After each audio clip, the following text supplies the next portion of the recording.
Faye Waterman, and I have Ty No in the studio with me. We're talking about recruitment, and we're looking at the soft skills, we're looking at other skills that people look at when they are looking for people to work in their companies. So Ty, let's keep talking about this. The soft skills are their attitude, whether they can think on their feet, make decisions, solve problems, and use their initiative, basically. So what other skills do they need? There's teamwork. Teamwork? Yeah. So they have to be able to work in a team, don't they? Most roles do. Yeah. And look, you can have a preference to work on your own, but you have to have that ability to deal with people. Right. Okay, but most jobs require more of it than others. Yes.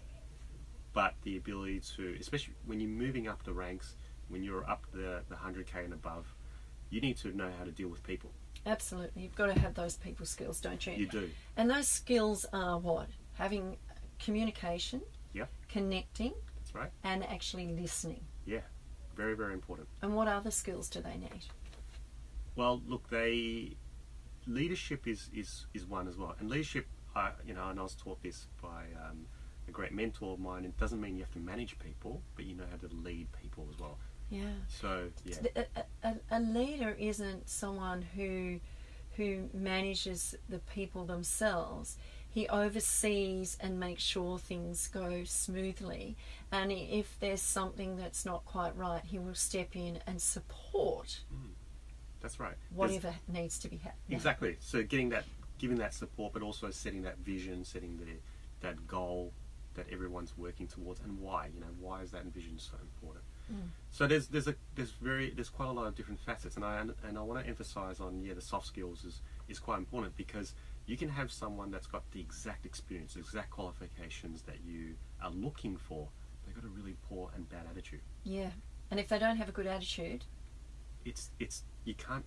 Attitude is very, very hard to change. It is very, very difficult to change someone's attitude. However, if they've got the attitude but don't have all the skills, you can train them. Yes. But their ability to pick up those skills, pick up the work, pick up a system, those are easy compared to an attitude. Yes. So that's it.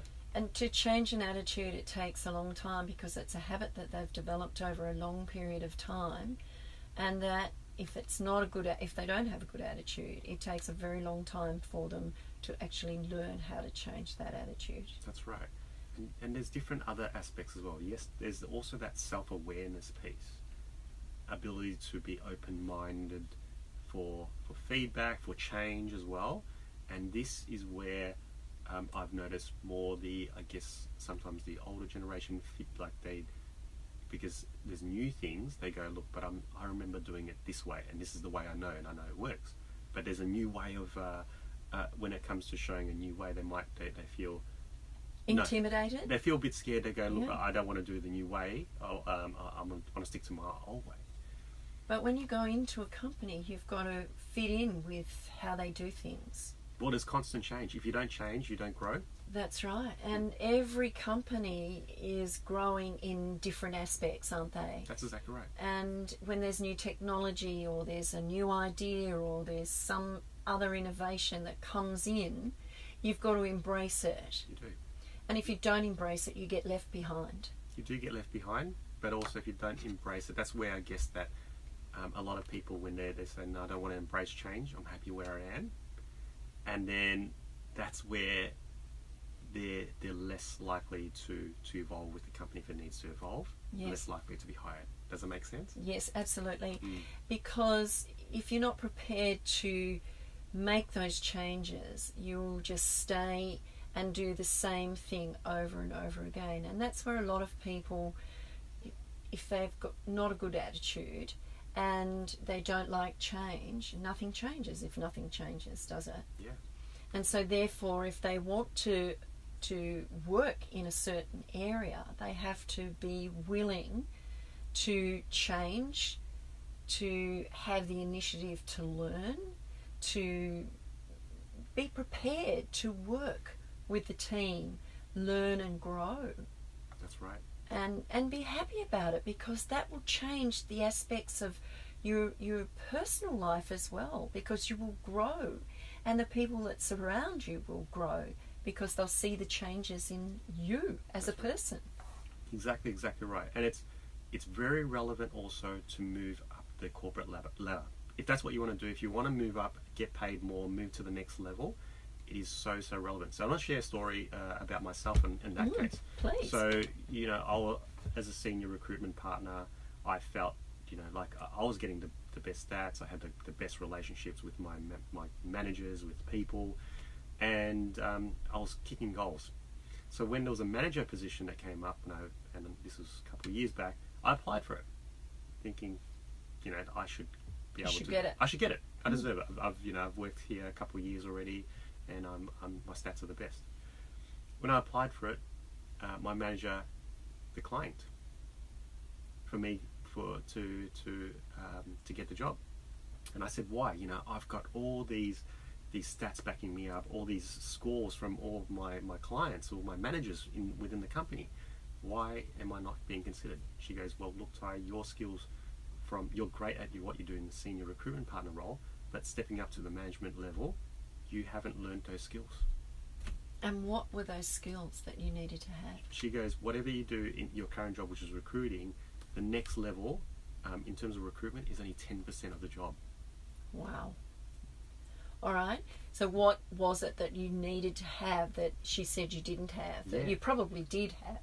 Yeah. So what I needed to realize was I had to change and learn these new skills for me to progress, and that required to build on leadership, to build on communication, to have a bird's eye view of what was happening around me, was to also work on larger scale projects, not within my team, but also within the outside of my team. So there was all these other skills that she goes, yeah, you needed to learn those to move up to the next level. And I realized that, so I took mentoring. I did 360 feedback. I went out there and did what I could to get those skills. And it's exactly the same if I was going to go to another level, to an executive level. Your skills then change again. So then and the only way you can do that is get feedback and then work on it. Yes, but you have to have that attitude. You do. To want to do it. And if you feel like that you've been rejected and you think, well, I can do that, and walk away from it, then you've lost something, haven't you? Yeah, that's right. Because you've got to have an open mind to be able to want to learn new stuff. Yeah, and learn more. Exactly right. Well, I could have taken it two ways. I could have taken it as, okay, well, look, she doesn't know what she's talking about. I'm really good at what I am, and I'm not going to change. Yes. Or what I took is that, okay, these are my areas that I need to focus on to improve for me to progress. Okay, so you did that, and what happened? And I started doing a lot more presentations, public speaking, and at that time, that's when I started to focus on trying to help people with their careers, because I never got any help. Yes. So I wanted to share my knowledge, share my experience, because my job was to find the best talent, but my job was not to help them. To give them that feedback, to say where they went wrong, what they could have said better, what they could have, their body could have said better, what could their answers demonstrated more. All these things I knew, but that was not my job, because I wasn't supposed to give them the answers. What a shame. That's just a waste, because some of these people could have done a lot better with positions that they were going into, with the feedback that you could have given them, because then they could have gone off and said, well, okay, I lack in these skills, I can go and do something about that. Exactly right. You know? So, well, if I had to do that day in and day out, my job would then be helping people just get better jobs and not recruiting at all, if you know what I mean. Yes. So it wasn't my job to do that, and I was told that was not my job to do that. So who did it? Anyone? No one did that. So no I tried to give them as much with me. I'd always try to give them a bit more and give them an area of focus whenever I gave feedback, but I couldn't tell them the answers. They have to figure them out themselves anyway. Well, look, I learned that, and that's why we're very diplomatic as well when we're giving feedback, because sometimes the feedback, if it's too too confronting. It is too confronting. Mm-hmm. People take it the wrong way. Okay. And I had someone take it the wrong way. Right. Yes, and I suppose if they're feeling a little bit insecure or feeling a little bit doubtful about their abilities and things, and they're applying for positions, That's right. There's a bit of uncertainty there instead of having that certainty and that confidence to be able to say, I'm okay. That's right. I can do this. Yeah. And it all comes with knowing who they are and having that confidence, and that's where a lot of people did not show, and they had the potential. I could see they had the potential. I see that they could get the job if they just changed or tweaked a bit of something. Yes. But I couldn't help them. Mm-hmm. So I started just doing free workshops, free events. Yeah. Frustrating. It was frustrating for me. So I started to do that on the side, mm-hmm. out of hours on the weekends. Yeah. And it started to grow from there, my business. And so now, how long have you been in your business? It's been officially 2 years. 2 years? Just over 2 years. But I started it 6 months prior. But that was all about just researching, just trial and error, and seeing how things were going, and just running free stuff. Mm-hmm. So it officially 2 years from now. 2 years. Mm. Wow. Well, congratulations. So give us a brief description of what you do. So I help people unleash their career potential by creating the best version of themselves, helping them understand who they are. And you do that, and you do that very well. Thank you. Because it starts with you. It starts with your foundation. Yes. If you know what your worth is, what is it that you can offer, and why you're worth that figure that you want in whatever in your mind that you have. Yes. The next steps is then you can write it down on your resume. You can write it in your LinkedIn. Yes. You can tell them in the interview. But it's believing in that confidence in you. Yeah. And that's that belief, isn't it? It is. You've got to have that belief and that trust in yourself. So believe and have those thoughts that I can and I am worthy. Exactly right. But it needs to be at the same time represent a dollar value to it. Because a lot of people say, so why should I hire you? They go, well, I'm a hard worker. I'm trustworthy. I'm a great team player. But, it means nothing. It means nothing because there's no dollar value they can put towards it. Yes. So I help them change the way that they change their language, and change the way that they present themselves. To present themselves and offer the value in the way they communicate and in their body language. Right. Okay. Now, we were having a conversation earlier about age and discrimination about age. Yeah. Very quickly, your thoughts on that? Yes. So I've interviewed plenty of people that were more mature. That was a bit more like older. And what we found was that, when we're asking through the behavioural interviews, when I asked the behavioural interview questions, some of them were not used to that, weren't accustomed to that. So when I probe, because what we do is we delve into your ability to remember, problem solve, and think. So we want you to describe a situation where that's something that's happened, and then we want you to describe the process, the thought process that you took to solve that problem. Mm-hmm. Remember how it goes back to you're paid by the way you solve problems, and they don't realize that. And a lot of them talk about, they go into a story and it's all about storytelling. And yes, it's a story, but it has to be very, very succinct, and it has relevant. to be the right points. Yes, exactly right. Very relevant. So then, they don't understand that process. Yes. And I think this is more of a conversation, but it isn't. Yeah. And that does make sense, doesn't it? Does make so much sense. Now, where can people connect with you, Ty? So they can go to my website, which is www.careerists, so careerists.com.au. Right, say that again. careerists.com.au. Right. Or you can write down my name, Ty NGO. I'm actually on the first page. Ty, Google. Ty NGO. THAINGO. And the NGO is no. Yes, it's a silent G. It's a silent G. Yeah. If you could give one tip to people who are thinking about changing careers or thinking about a big move out of the organisations and starting up their own business, what would it be?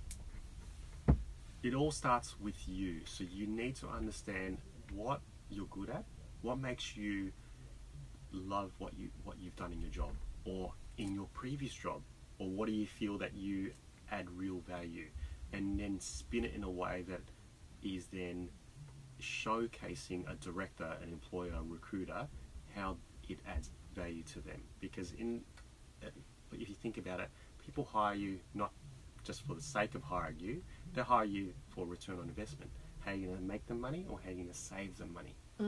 So if you can then link it to that, that's how you can. It's easier for them to go, this person's going to help me in my business. Yes.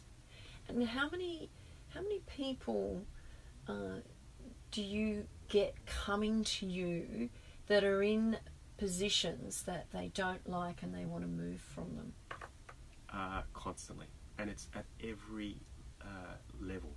So you'll be surprised. So most of my clients earn about 70,000 up to 300,000. Right. So it's not like it's just set at any level. Yeah. So I've got a person that was is current that I'm coaching at the moment. It's on 300,000. Right. Cannot get out of the current job. He can't, or he just has a fear. Has a fear, can't get out, doesn't even know himself. I had to build heaps of confidence in that person, and he's on 300,000. Yeah. So he could be quite comfortable leaving that job. He is, but he doesn't know how to. Yeah. And that's a fear with inside. That's that self-doubt. That's exactly right. And that lack of self-worth, would that come into it as well? It was. Each time he spoke, I could barely hear him. Really? Yeah. So I said, look, the way you're speaking is not conveying me that you're worth that much amount of money. So I had to change that. How does he get paid that amount of money when he can't even speak up? Yeah. Well, he had been in the same company 18 years, and, right. he moved his way up. Right. But now he's realised that, yes, he's reached a ceiling point in that company, and he wants to change. He doesn't want more money; he just wants to change, right? Yes. In another company, but he's not passing the process. Yes. It's interesting, isn't it? Thank you so much, Ty. You're welcome. For coming in, and we'll have to get you in to speak more about this sort of thing, careers and things, because I think it's a really important area for people to understand when they're moving from one place to one position to another, or moving out of a workplace to create their own career path. Certain things that they need to understand. Definitely. Beautiful. Thank you so much. We must go to the news. Thank you.